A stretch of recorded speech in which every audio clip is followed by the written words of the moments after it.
So, at this point, I'm just looking for help or someone to tell me I'm not losing my mind. I apologize for any spelling or grammar mistakes. I'm shaking a bit typing all of this and just want to get it out there as fast as I can. My wife went to Atlanta to visit her folks and brought the baby with her. Grandma and Grandpa are stoked to have time with the grandson. I get to play Diablo 3 all week, and everybody wins.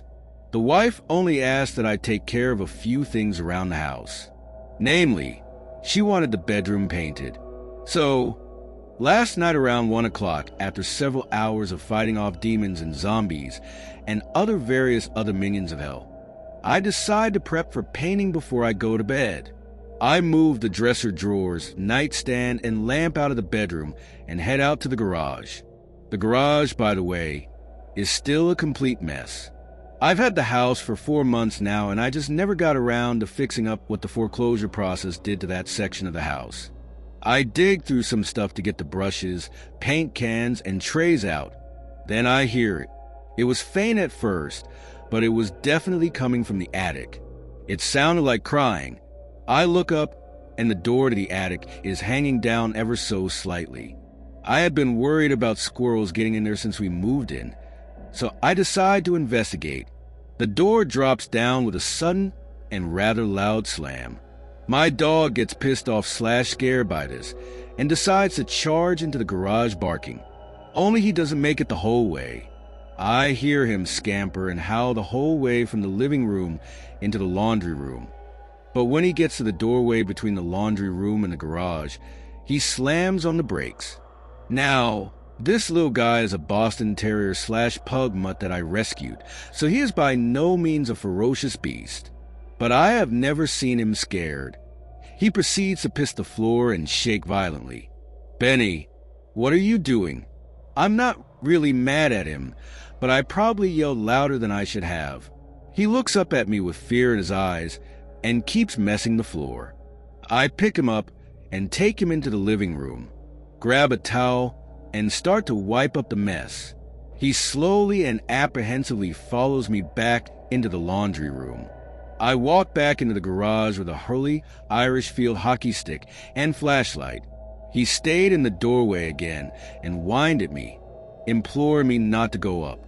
I don't know what I expected to see, the raccoon, but what I saw froze me in my tracks.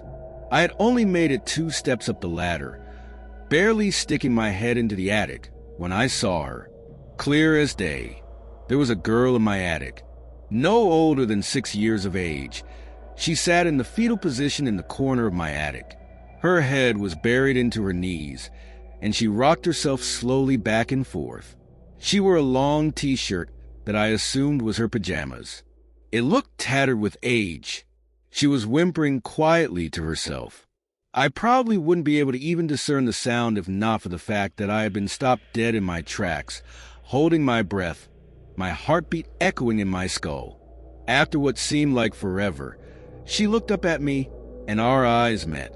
Her eyes had deep bags as if she had been crying for years without sleep. I'm so hungry. And with that, she was gone. She didn't disappear in a puff of smoke or anything.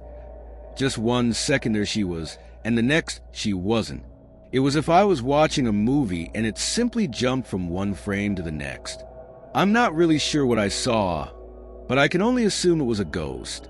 My senses slowly came back to me, and I proceeded to tear the hell out of there.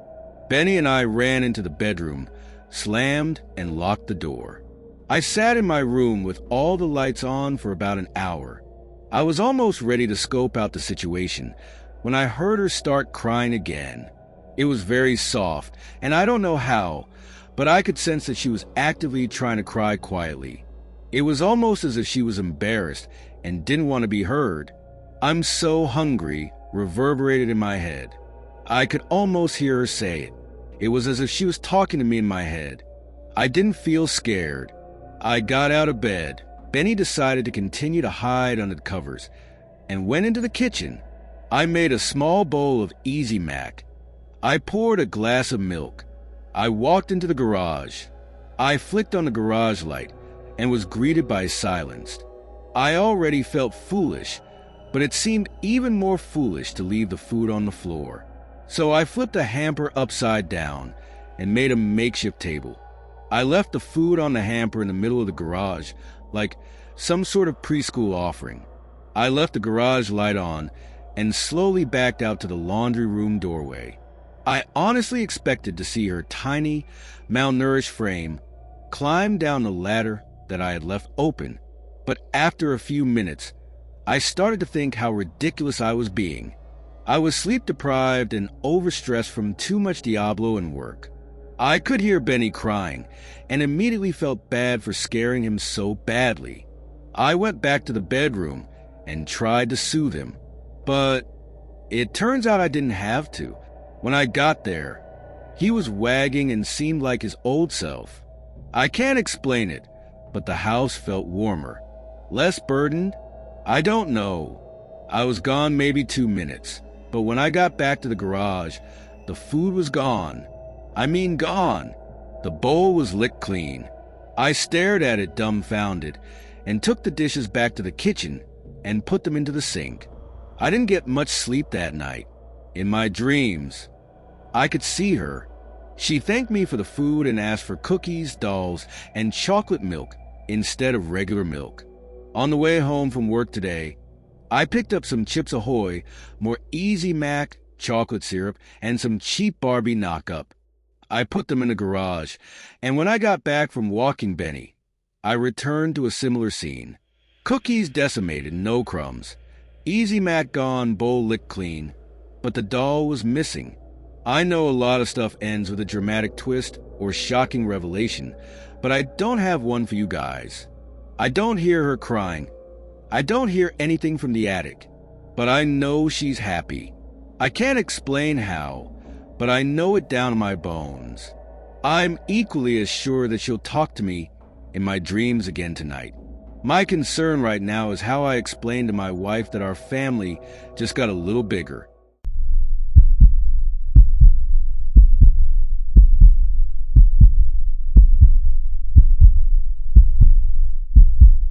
I've never been a religious person.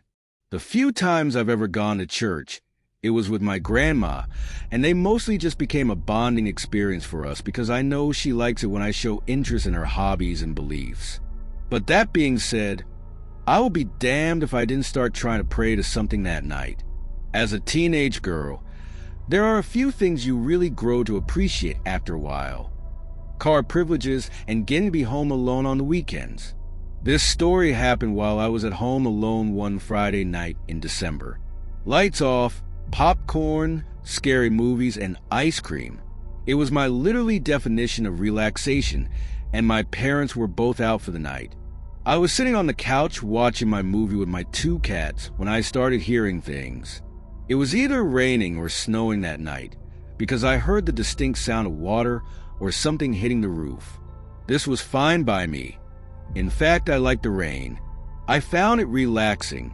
So I laid back and continued watching my movie. I started smelling something odd not too long after that, and ended up getting up and spraying some air freshener, but I still felt lightheaded and couldn't place where the smell was coming from. I even checked the oven and fireplace in case the gas pilots were on, but they were fine. So I laid down on the couch and tried to soothe my headache with water and aspirin. It was only after a few minutes that I started hearing the thumping coming from the back bedrooms. I shot up from where I had laid down, my head swimming. I paused the movie listening. Both of my cats were laying on me. Given now, they were even somewhat alert too now, awake and heads looking where I was, the hallway. The hallway started right by the basement stairs and came off right from the living room, leading down to the bedrooms and bathrooms in the rest of the house. So from where I was sitting, I could see the basement stairs, the hallway opening, and the entire front room. This includes the kitchen, the giant glass doors to the back porch, the door to the garage, and the front door. Our main room is very open. After I heard the thumping, I got extremely paranoid and grabbed my phone. I even grabbed my car keys and put my shoes on. That's what I get for watching scary movies alone, though.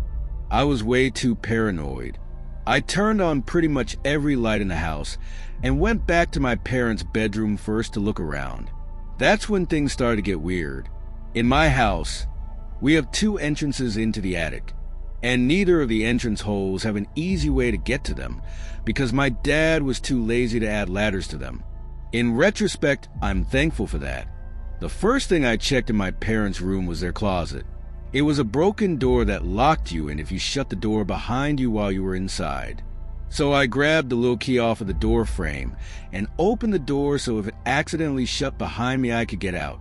The other thing about the closet was that it had the entrance to the attic in the ceiling. When I looked up at the crawl hole, the square of plaster that acted as the cover was halfway off and pieces of dried plaster were on the ground. Someone had moved it and broken off pieces in the process.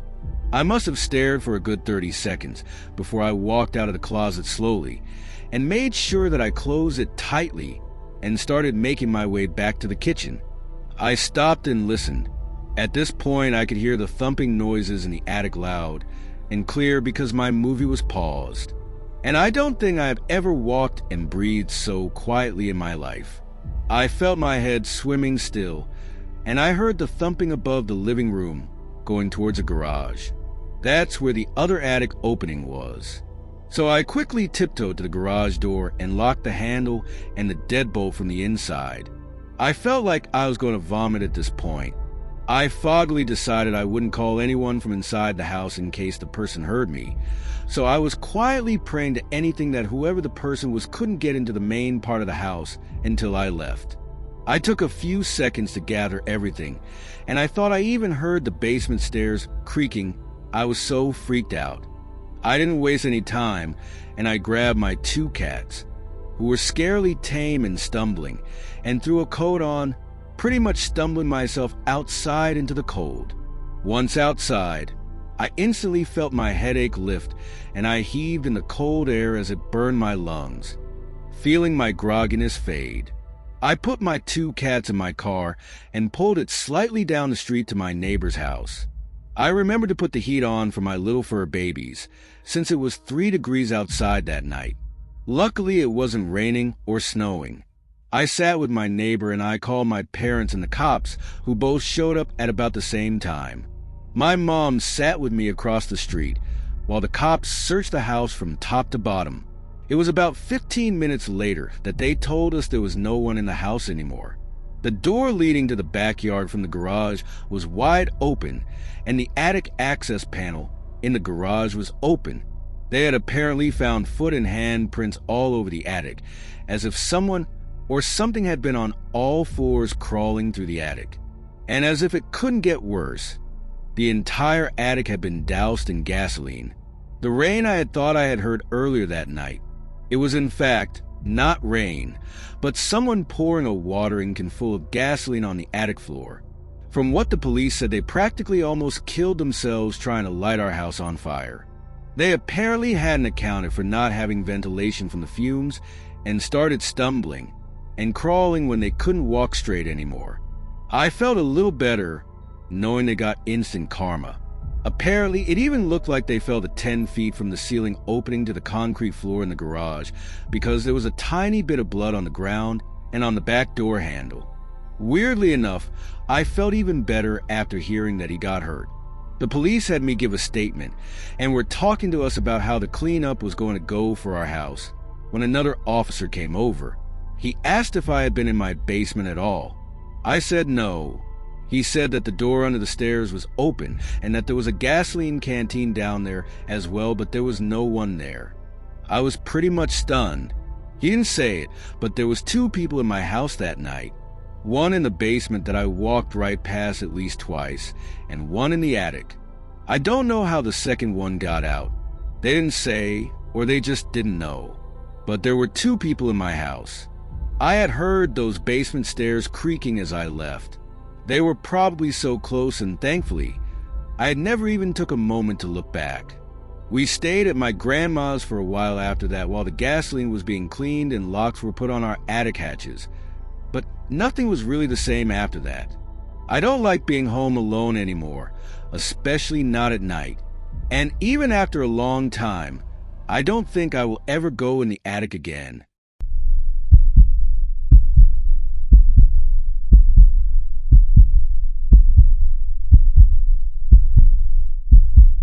I'm an old man living alone in an old house. My wife and I bought it 10 years ago, just before she passed. I don't know how old it is. If I had to guess, I'd say at least 150 years. It's your typical old house in backcountry southern United States, surrounded by forest and far from the closest neighbor. There's a lingering musky odor all around this house. I'm not sure if it's from the wood becoming rotten and moldy, or if it's exuding from my ever so slowly dying body. Its pipes and floorboards creak, just like my old bones and joints. I don't really have anybody in my life. We never had children. I only have one family member left, a brother, but he suffers from dementia, and I haven't seen him in ages. I'm living a tedious existence. Sometimes as I meander aimlessly through the house's hallways and corridors, I see myself as no different than an ant habitually moving through its nest, doing nothing more than what it needs to survive, still duly serving its queen, even though it's been almost 10 years since she last drew breath. Sometimes I briefly forget that my wife is no longer with me, that I'm completely alone, in an old decaying dark musky house. I've been trying to come up with chores to keep my mind busy. Yesterday, I decided to finally deal with squeaky door hinges. Why not? Nothing better to do. I went searching through various cupboards and drawers trying to find the oil canister. It was nowhere, but I stubbornly kept searching, and so started a much more manageable task for the day. Simply find the oil canister. I eventually found myself in the attic going through old boxes. They had stayed in there unopened for some reason ever since we first moved in. I found some of our old books, some utensils and cutlery, but no oil canister. And then I saw something else. I actually gasped in excitement. It was a heart-shaped pendant. I remember how widely I smiled. My wife had been looking for this pendant ever since we moved in. She considered it good luck and wore it all the time. She had thought she lost it forever. Gloria, I yelled down the stairs. She would be so happy to know I found it. I couldn't wait to see her delight. You wouldn't believe what I just. But then I stopped. I took in a deep breath. I knew something was off. Something was wrong. But it was only slowly dawning on me. And then I fully remembered. Whenever this happens, it's like going through her death for the first time all over again. Gloria was no longer with me. She hadn't been for a very long time. I hunched over, alone, in a dark, decaying attic, my joints aching in discomfort. I stared at the pendant, and I began sobbing. I wept because I missed my wife. I wept at what my life had become. But mostly I wept because I knew it would never get any better. I'd continue rotting away living for nothing and for no one until it ended. I eventually pulled myself together. I held the pendant and put it on. I grasped it as it hung around my neck. It actually made me feel better. I looked around carefully. I hadn't actually been up in this attic for years. I decided to go through other boxes and containers to see what else was up here. But before I could even get started, I noticed that some of the wood on the corner wall had rotted away. There was a small opening, about 6 square inches. I pointed my flashlight inside and noticed that there was actually a small room that had been closed off. I realized then that it had probably been at least 150 years since anyone had been inside. My curiosity piqued. The wood was so rotted in this area that the makeshift wall was barely even standing. It took about 10 minutes of effort, but using a hammer and a few well-placed kicks, I was able to create a hole large enough to crawl through. I took in a deep breath, and I crept in. The first thing I noticed was that the air tasted ancient. It really had been a long time since anyone had been in there. I shined the flashlight briefly around the room to get my bearings. The next thing I noticed was a gun, a musket specifically. It appeared to be from the Civil War era, And on an old table there was a stack of currency, American $1 bills. The date said 1862, but I didn't recognize the man on it. He was fat and bald. I would have recognized any president of the United States, but this man had certainly never been president. I'd have to look that up later. There was also a stack of Confederate $5 bills. I did recognize the man on those bills, Jefferson Davis. But while all of that was very interesting, it's not what I came here to write about. First, I should mention the photographs. They were old, black and white, partly decayed, from daguerreotype cameras. There were 6 pictures total, and they were all full-body portraits of 6 different individuals. But here's the strange thing. While the pictures were clearly taken in the 1860s, on one of the pictures a man is wearing clothes that look like modern fashion. He was wearing jeans, sneakers, a hooded sweatshirt, and a baseball cap. His items of clothing were blank with no logo or picture on them. In all of the photographs, the people looking at the camera seemed expressionless. I have no idea how any of that is possible. I don't know if it was just some strange coincidence or if it's something more. But I don't want to get into any more detail about those photographs for now, because what I found next was much, much worse. At the corner of the table was a brown case, 8 by 12 inches. It was around 4 inches thick. There was a black handle on the top, and some strange foreign language written on it. I opened it. Nothing could have prepared me for what I would see. I actually dropped it on the ground and screamed at what was in front of me. It was a very old photograph again. The edges had been rotting for decades. It was also black and white and looked like it had been taken in the Civil War era. It was again a portrait of a man, and that man was me, looking just like I currently do, wearing the same pants and shirt that I currently am wearing, the same haircut, the same facial hair. He was even wearing the same heart-shaped pendant that I had only ever put on today. And standing beside me in the photograph was my wife. But it was not the wife that I remembered. No, it was my wife as she would look now, after rotting in the ground for the past 10 years. The clothes she was buried in had partly decomposed. Parts of her face had completely deteriorated, but she was standing there, very much alive, arm around me, staring into the camera. I heard something from outside the tiny room, in the attic proper. I had terrible visions in my mind of my wife standing out there, looking as she does in the picture, but there was nothing out there. I think my mind was just playing tricks on me. I had been spooked, though. I decided to leave the attic for the time being, to think about all that's happened. It's now the next morning. I may have been scared at first, but I've just spent 20 minutes writing this out. I was intending to ask for advice and guidance. Now I feel different, as though, as much as this is terrifying, it's also fascinating. For the first time in years, I feel interested in something. For the first time in years, I'm excited about what will happen today, to search for more. So I'll submit this now. And tonight these old bones will break through a few more rotted walls in that attic. You never know what I'll find.